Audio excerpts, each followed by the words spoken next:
Hello guys, welcome back to Jai Word. JIE stands for Jesus is enough.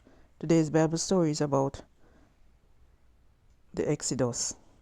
Pharaoh summoned Moses and Aaron in the night and said, "Get up, get out from among my people, both you and the Israelites. Go, serve the Lord as you have requested. Also take your flocks and your herds, just as you have requested, and leave, but bless me also."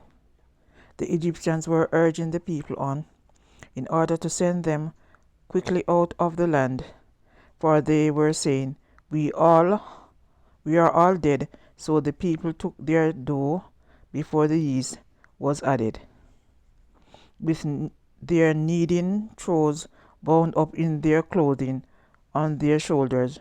Now the Israelites had done as Moses told them they had requested from the Egyptians. Silver and gold items and clothing.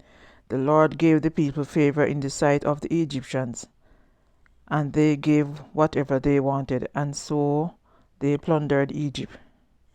The Israelites journeyed from Ramesses to Succoth. There were about 600,000 men on foot, plus their dependents. A mixed multitude also went up with them, and flocks and herds, a very large number of cattle. They baked cakes of bread without yeast, using the dough they had brought from Egypt, for it was made without yeast because they were thrust out of Egypt and were not able to delay. They could not prepare food for themselves either. Now the length of time the Israelites lived in Egypt was 430 years, and the end of the 430 years, on the very day, all the regiments of the Lord went out of the land and Egypt.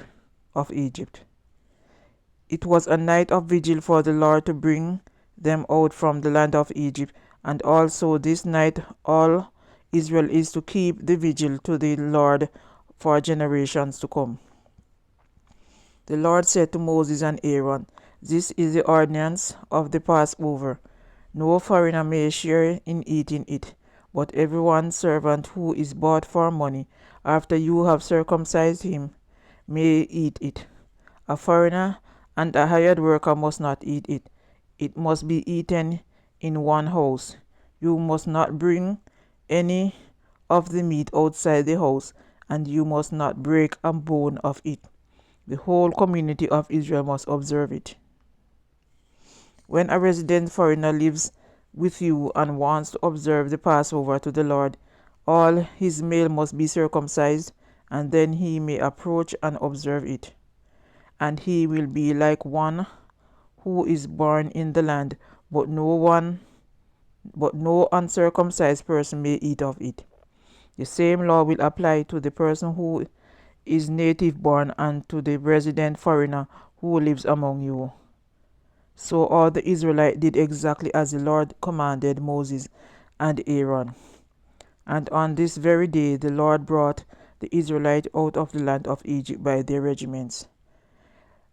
This is the end of today's Bible story. Thank you guys for listening. God bless.